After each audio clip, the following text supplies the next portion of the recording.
হাতি হত্যার বিচার আমরা চাই এবং এই যাদেরকে যারা ধরা পড়েছে ভারতে তাদেরকে ফেরত এনে এখানে বিচার বাস্তবায়ন করতে হবে, দ্রুত করতে হবে।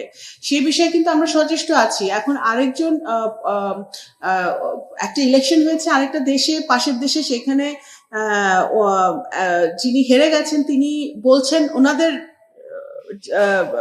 সরকারকে উদ্দেশ্য করে, সেটা নিয়ে এখানে আমার বাংলাদেশে আমার কমেন্ট করা উচিত হবে বলে আমি মনে করি না। বহুমাত্রিক কূটনীতি, বিভিন্ন বহুমাত্রিক সম্পর্ক, বাণিজ্য সম্প্রসারণ, শান্তি রক্ষা, প্রতিরক্ষা, সব বিষয়ে বাংলাদেশ যে অত্যন্ত একটি পজিটিভ ভূমিকা রেখে চলেছে, সেটারই একটা আবারও একটা বহিঃপ্রকাশ হলো, প্রমাণিত হলো।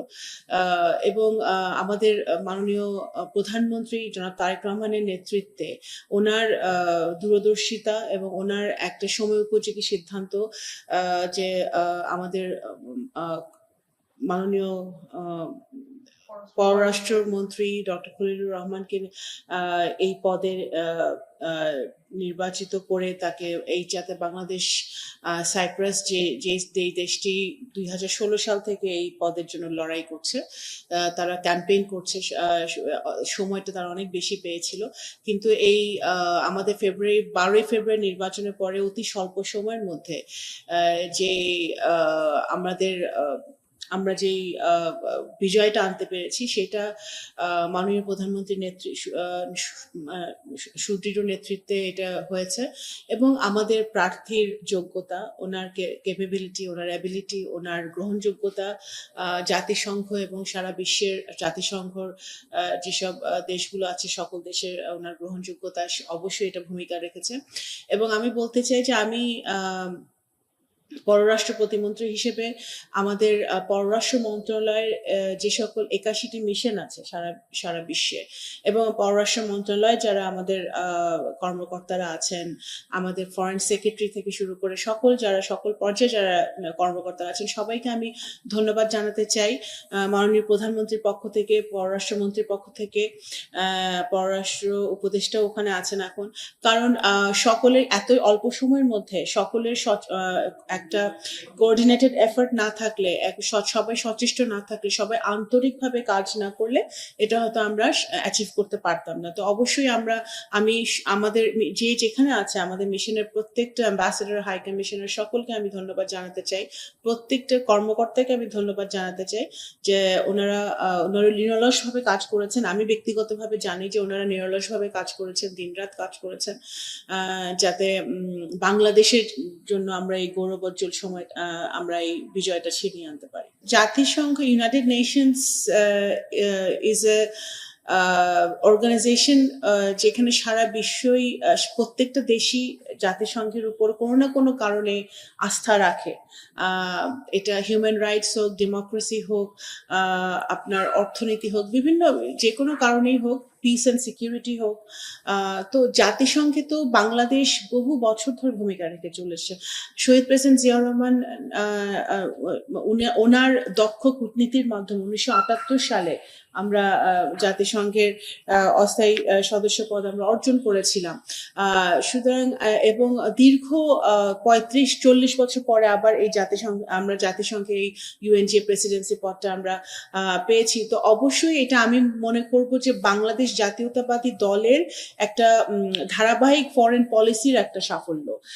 শহীদ রাষ্ট্রপতি জিয়াউর রহমানের যে ফরেন পলিসি ছিল, যে সকলের সাথে বন্ধুত্ব, নিজেদের স্বার্থকে রক্ষা করে, সে একইভাবে মাননীয় প্রধানমন্ত্রী জনাব তারেক রহমানের যে ফরেন পলিসি, যে বাংলাদেশ ফার্স্ট, উনি আরো আক্ষরিক অর্থে নিয়ে গেছেন, উনি এক ধাপ এগিয়ে গেছেন ফরেন পলিসিটা নিয়ে, যে বাংলাদেশ ফার্স্ট পলিসিতে উনি চলছেন। কিন্তু আমাদের বাংলাদেশকে বিশ্বের মানচিত্রে, বিশ্বমণ্ডলে একটি অত্যন্ত গৌরবোজ্জ্বল জায়গায় স্থান এনে দেওয়া, সেই জায়গাটা কিন্তু মাননীয় প্রধানমন্ত্রীর নেতৃত্বে বাংলাদেশের 17 কোটি মানুষের এটা বিজয় আমি মনে করি। ভাগ্য তো ভালোই হবে, বাংলাদেশের ভাগ্য তো আপনারা যখন এখানে এসছেন আজকে, আপনারাও নিশ্চয়ই বাংলাদেশি হিসেবে, বাংলাদেশি নাগরিক হিসেবে আপনারা আনন্দিত। আমরা সকলেই আনন্দিত যে বাংলাদেশ, বিশ্বের প্রত্যেকটা দেশ আজকে বাংলাদেশের কথা বলছে, বাংলাদেশের নাম নিচ্ছে। তো অবশ্যই আমরা আনন্দিত। এবং আমি আগেই বলেছি যে অবশ্যই পররাষ্ট্রমন্ত্রী ডক্টর খলিলুর রহমানকে যদি ওনার ডেডিকেটেডলি ওনার এই কাজটি করতে হয়, তাহলে ওনাকে সময়টা দিতেই হবে ওখানে। বাট দ্যাট ডাজন্ট মিন যে উনি পররাষ্ট্রমন্ত্রী থাকতে পারবেন না। সো ওখানে এটা মাননীয় প্রধানমন্ত্রীর সিদ্ধান্ত, এবং ওইটা আমি মনে করি ওনাদের দুইজনের সিদ্ধান্তে এটা হবে। আমি এই ব্যাপারে একেবারে কোনো অবগত নই, আমি কিছুই জানি না। সেটা অবশ্যই আমি এটা তো আমি মনে করি যে মাননীয় প্রধানমন্ত্রীর সিদ্ধান্ত।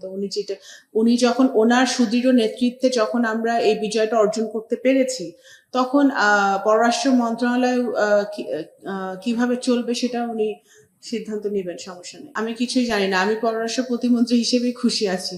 যথেষ্ট কাজ আপনারা আমাকে দিয়ে রেখেছেন অলরেডি, সমস্যা নেই। নো, আপনারা দেখেন সব পত্রিকা আপন মনের মাধুরী মিশিয়ে নিউজ করে, আপনারাও করেন, কিন্তু যতক্ষণ পর্যন্ত পররাষ্ট্র মন্ত্রণালয় থেকে কোনো অফিসিয়াল স্টেটমেন্ট না যাচ্ছে, বা প্রাইম মিনিস্টার অফিস থেকে কোনো অফিসিয়াল স্টেটমেন্ট না যাচ্ছে মাননীয় প্রধানমন্ত্রীর সফরের ব্যাপারে, সেই ব্যাপারে আমার মনে হয় না আপনারা কোনো নিউজই আপনাদের এখন পর্যন্ত সিরিয়াসলি নেওয়া উচিত, এবং আমারও এটা নিয়ে কোনো কমেন্ট করা উচিত। আপনারা অপেক্ষা করেন, মাননীয় প্রধানমন্ত্রী সফর যখন হবে, মাননীয় প্রধানমন্ত্রীর দপ্তর থেকে ওনার অবশ্যই ওনার প্রেস উইং সেটা অফিসিয়ালি জানাবেন, সেটার জন্য আপনারা অপেক্ষা করতে হবে। বহু দেশ থেকে দাওয়াত এসছে, এখন it is prime ministers decision, উনি কিভাবে, কখন, কোন সময়, কোন দেশ দিয়ে শুরু করবেন। এটা অনেক দেশ থেকে দাওয়াত এসছে, সেটা তো বলে এখন সব দেশে উনি যাবেন, অবশ্যই আমাদের সম্পর্ক সব দেশের সাথে সুদৃঢ় করতে হবে, তো উনি সেটা সিদ্ধান্ত নেবেন, সেটা জন্য আপনারা একটু অপেক্ষা করেন। দেখেন, এটা আকাশ পাতাল বলে তো লাভ নেই। আরেকটা দেশে নির্বাচন হয়েছে, সেই দেশে একটা পরাজিত হয়েছে, সেই পরাজিত একজন নেতা একটা কথা বলেছে, that is not our matter to discuss. এখন যদি ভারত সরকার যদি এখন বাংলাদেশকে হাতির হত্যার ব্যাপারে কিছু বলে, অবশ্যই অলরেডি তো আমরা এটা নিয়ে কাজ চলছে, কাজ এগিয়েছে, আমাদের এগিয়েছে, এবং আমরা এটা নিয়ে খুবই সিরিয়াসলি হোম মিনিস্ট্রি, স্বরাষ্ট্র মন্ত্রণালয় এবং পররাষ্ট্র মন্ত্রণালয় এটা নিয়ে কাজ করছে। হাতি হত্যার বিচার আমরা চাই, এবং এই যারা ধরা পড়েছে ভারতে, তাদেরকে ফেরত এনে এখানে বিচার বাস্তবায়ন করতে হবে, দ্রুত করতে হবে। সেই বিষয়ে কিন্তু আমরা সচেষ্ট আছি। এখন আরেকজন একটা ইলেকশন হয়েছে আরেকটা দেশে, পাশের দেশে, সেখানে যিনি হেরে গেছেন তিনি বলছেন ওনাদের সরকারকে উদ্দেশ্য করে, সেটা নিয়ে এখানে বাংলাদেশে আমার কমেন্ট করা উচিত হবে বলে আমি মনে করি না।